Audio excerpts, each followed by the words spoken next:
କିଛି ଖାଇନି, ଖାଲି ଥରୁଛି। ଦେହଟା ତାର ଜ୍ୱରରେ କମ୍ପୁଛି। ଥରି ଥରି ମାଲୋ ମୋ ଦେହ କଣ ହେଇଗଲା, ମାଲୋ ମରିଗଲି ମାଲୋ। ତମେ ଯାହା କହୁଛ ରଜନୀ, ଅଲଗା ଲାଗୁଛି। ତମେ କହିଲ ଏ ବସ୍ତିରେ ତାର ଶତ୍ରୁ କିଏ? ସଭିଏଁ ଆମର ଶତ୍ରୁ। ୟା ବୁଆ ଯୋଉଦିନଠୁ ମିସ୍ତ୍ରୀ କାମ କରି 2 ପଇସା ଘରକୁ ଆଣୁଛି, ସେଇଦିନଠାରୁ ସଭିଏଁ ଆମର ଶତ୍ରୁ। ତମେ ସେ କଥା କରୁନ। ଝିଲରାଣୀ, ଛୁଆଟାକୁ କିଏ ପାଙ୍ଗି ଦେଇଛି। ଦେବତା ତା ଛାତିରେ ବସି ତାକୁ କେତେ କଷ୍ଟ ଦଉଛି। ଗୁଣିଆକୁ ନ ଡାକିଲେ ସେ କଣ ସହଜେ ଛାଡ଼ି କରି ଯିବ? ମରିଗଲି ମାଲୋ, ଶୀତ ଲାଗୁଛି ମାଲୋ, ମରିଗଲି, ଛାତି ବଥା ଦଉଛି। କଣ ଆଉ କରିବି ଲୋ? ମତେ କିଛି ବୁଦ୍ଧି ବାଟ ଦିଶୁନି। ମୋ ଝିଅକୁ ଏମିତି କିଏ ପାଙ୍ଗିଲା ଯେ ତାର ଯଦି କିଛି ହେଇଯାଏ ମୁଁ ଆଉ ବଞ୍ଚିବି। ମୁଁ ଭାବୁଛି ଛୁଆଟିକୁ ଡାକ୍ତରଖାନା ନେଲେ କେମିତି ହୁଅନ୍ତା। ଆଜିକାଲି ପରା ଡାକ୍ତରଖାନାରେ ମାଗଣାରେ ଔଷଧ ମିଳୁଛି। ରାନୀ, ତୋ ମୁଣ୍ଡ ଖରାପ ହେଲାଣି ନା କଣ? ମୁଁ ଦେଖୁଛି ଡାକ୍ତରଖାନାକୁ ନେଇ ତୁ ଛୁଆଟାକୁ ମାରିଦେବୁ। ଡାକ୍ତର ନା ଧରନି। ଆମ ପୂର୍ବପୁରୁଷ ବୁଢ଼ାବୁଢ଼ୀ ମାନେ କଣ ଡାକ୍ତର ପାଖକୁ ଯାଉଥିଲେ? ଡାକ୍ତରଖାନା ନେଲେ ଏହା ଭିତରେ ଥିବା ଦେବତା ଆହୁରି ଉଗ୍ର ହେଇଯିବ। ତୁମ କାହାକୁ ଛାଡ଼ିବନି। ତୁ ଠିକ୍ କହୁଛୁ। ଆଗ କୁଣିଆକୁ ଡାକି ପୂଜା କରି ଝଡ଼ା ଫୁଙ୍କା କରିଦେଲେ ଛୁଆଟି ଚାଙ୍ଗା ହେଇଯିବ। ମା, ମୁଁ କୁଣିଆ ପାଖକୁ ଯିବିନି ମା। ମୋତେ ବହୁତ ଡର ଲାଗୁଛି। ମୋତେ ଖାଲି ଶୀତ ଲାଗୁଛି। ଆମ ବହିରେ ପରା ଲେଖା, ଯଦି ଜ୍ୱର ହେଲେ ଡାକ୍ତରଖାନାକୁ ଯିବ। ତୁ ଚୁପ୍ ରହ। ଦେଖିଲ ତ, ଏ କଥା ସେ କହୁନି। ମୁଁ କୁଣିଆ କଥା କହିବାରୁ ଏହା ଭିତରେ ମାଡ଼ି ଯାଇଥିବା ଦେବତା କହୁଛି। ଚାଲ ଯିବା। ମହାରାଜ, ଏଇଠି ମୋ ଝିଅ ଶୋଇଛି। 2 ଦିନ ହେଲା କିଛି ଖାଇନି, ଖାଲି ବାଉଳେଇ ହେଉଛି। ତାକୁ କିଏ ଏମିତି ପାଙ୍ଗି ଦେଇଛି ଯେ ସେ ଖାଲି ଉଠୁଛି ପଡ଼ୁଛି। କେତେ ପୂଜା ପାଠ କଲି, ପୂଜାଶାଳରେ କୁକୁଡ଼ା ବଳି ଦେଲି, ହେଲେ କୋଉଥିରେ ଭଲ ହଉନି। ଯିଏ ମୋ ଝିଅକୁ ଏମିତି ପାଙ୍ଗିଛି ସେ ସେମିତି ଝାଡ଼ାବାନ୍ତିରେ ମରୁ। ତମେ ସବୁ ଚୁପ୍ ରହ, ମୋତେ ଦେଖିବାକୁ ଦିଅ।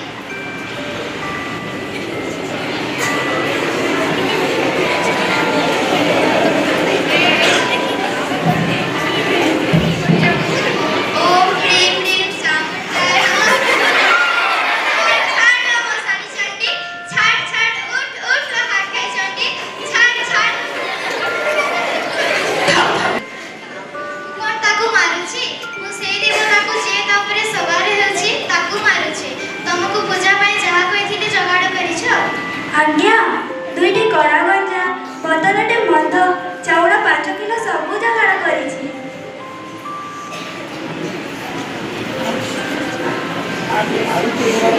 ଓମ୍ ହ୍ରୀଂ ହ୍ରୀଂ ଚାମୁଣ୍ଡାୟ ନମଃ। ଛାଡ଼ ଛାଡ଼ ଲୋ ମଶାଣି ଚାଣ୍ଡୀ, ଛାଡ଼ ଛାଡ଼ ଉଠ ଉଠ ଖାଇ ଚାଣ୍ଡୀ, ଛାଡ଼ ଛାଡ଼ ମଶାଣି ଚାଣ୍ଡୀ। ମୁଁ ଗୋଟିଏ ଲୁହା ଗରମ କରି ଆଣି, ଚେଙ୍କ ନ ଦେଲେ ସେ ଯିବନି। ରଜନୀ, ଏ ରଜନୀ, ମୁଁ ଶୁଣିଲି କଣ 3 ଦିନ ହେଲାଣି ତୋ ଝିଅର ଦେହ ଖରାପ। ଔଷଧ କିଛି ଖାଇଛି ନା ନାହିଁ? ଏଥିରେ ଔଷଧ କଣ ଖାଇବ ଦିଦି? କିଏ ମୋତେ ଦେଖି ସହି ପାରିଲାନି। ମୋ ଝିଅଟି ଉପରେ ପାଙ୍ଗି ଦେଇଛି, ତା ଉପରେ ଦେବତା ସବାର। କଣ କରିବି ତୁମମାନଙ୍କୁ? କୋଉଠି ପହଞ୍ଚିଲାଣି? ତମେ ସେ ଅନ୍ଧାରରେ ଅଛ? ଜ୍ୱରରେ କମ୍ପୁଛି, ଏହା ମ୍ୟାଲେରିଆର ଲକ୍ଷଣ। ତମେ ଡାକ୍ତରଖାନା ନେବା କଥା, ଏ ଗୁଣିଆଟା କିଏ ଦେବତା ଭୋଗଉଛ? ମୁଁ ଏବେ ପୁଲିସକୁ ଫୋନ କରୁଛି। ଏ ଗୁଣିଆକୁ ଜେଲ୍ ପଠେଇ। ଯା ଯା, କେତେ ଆଶା ଦିଦି ଦେଖିଛି ତତେ ଏମିତି ପାଙ୍ଗି ଦେବି ଯେ ତୁ ଡେଇଁ ଡେଇଁ ମରିଯିବୁ।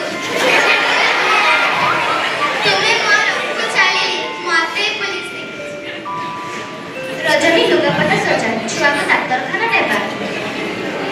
ସନିକା, ତୁ ବାହାରେ ଥା, ମୁଁ 108 ନମ୍ବର ଆମ୍ବୁଲାନ୍ସ ଡାକୁଛି। ମାଗଣାରେ ଡାକ୍ତରଖାନା ପହଞ୍ଚିବା।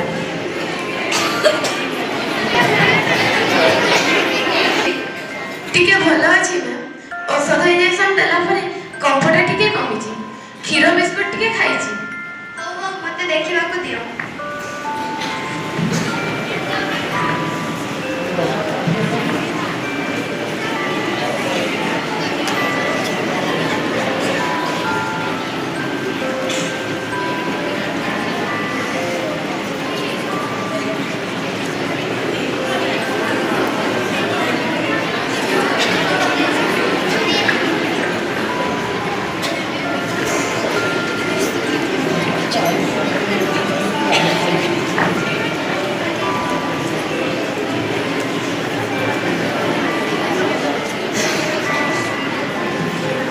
आशा दीदी जो सब औषध में लेखि देथिली से सब समय अनुसार छुआ को खुआछ तो मझिरे मझिरे ज्वरर टेम्परेचर मापुछ?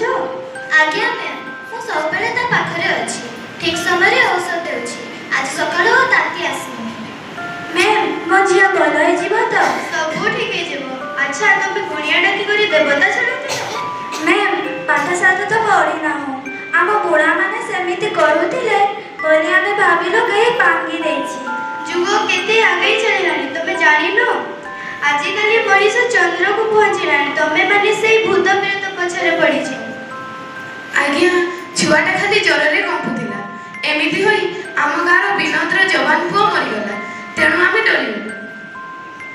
मैम एमानको बुझाନ୍ତୁ एमाने खाली गुणगारेनी तुम झियो भी तो बंची न थाता जदी आशा दीदी ताको ठीक समय रे डाक्टरखाना आनी न थाते। जानिछो तुम झियो को मलेरिया होईछि और मलेरिया रो लक्षण हैला देह तातिबा। कली विज्ञान जुगरे केते को अत्याधुनिक औषध इंजेक्शन बाहरी आसिलानी जदी आमे औषध खाइले हेला। समस्त बुझिलो तो? आपण आमा आखि खोली देले आपण मनीष नुहंती भगवान। अरे मु तुम मानक भरी मनीष मु भगवान नुहे मु तुम मानक भरी मनीष। आजिकाली विज्ञान जुगरे केतेक अत्याधुनिक औषध इंजेक्शन बसी आसिलानी विज्ञान बଳରେ केतेक रोगर इंजेक्शन औषध बसी आसिलानी जदी आमे ताको व्यवहार कले सुस्थ और निरोग रहिबा।